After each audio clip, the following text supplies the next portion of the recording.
Hey everyone, in today's video, I'm going to give you a couple of extremely helpful tips on how to improve your grip so you can hit more consistent shots. The grip is actually one of the most important pieces of the golf swing, so you definitely don't want to miss what I'm about to share. If you don't have a proper grip, you're likely going to struggle with accuracy, with consistency, and even proper club rotation. What I'm about to share are tips that can be used with any of your clubs and with the majority of your shots. So stick with me and let's get right into the content. And if this is your first video, my name is Mario. I'm a scratch golfer and I give you tips, strategies, and techniques on how to improve your golf game. So I think it's important to understand why we're doing this in the first place. You need to understand natural tendencies of your arm rotation to understand how to grip the club properly. You might be asking, like, what do you mean? Well, let me explain. Well, depending on the starting position of your arms and your hands at address, your results can vary greatly. So for demonstration purposes, I'm gonna imagine that you're gripping the club. This is what I see a lot of golfers doing, which means you have somewhat of a strong grip where your right hand is too far on the right side of your club. This isn't a bad grip, but it's just not ideal for a straight shot. Now, let's bring the club back as if we're taking the club away. Now, when I stop the video, notice how the natural tendency of the hand, specifically the top of the hand, is to curl upwards as the arm goes back. Well, when that curl happens, the club face is actually closing on the way back. And when the club face closes, now you're more likely to hit a draw or a hook. You can make the best takeaway of your life, one that you think is perfectly on path and in line and in rhythm with how you want to swing. But the truth is that the laws of physics are kind of working against you at this point.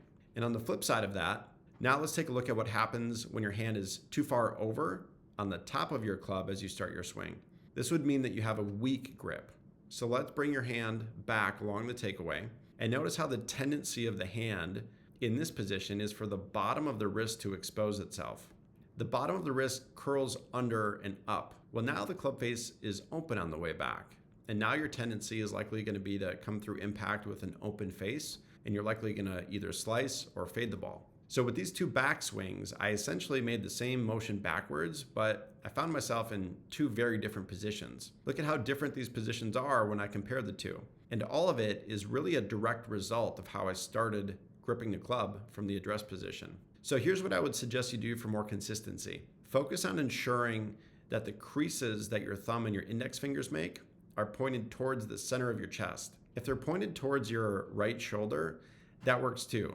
Just make sure that they're not pointed outside of your right shoulder. In this position, you won't be too weak or too strong, and it'll allow for a proper club rotation on the way back. One other thing you might want to avoid is gripping the club too much in the palm of your hands, like I have on the screen.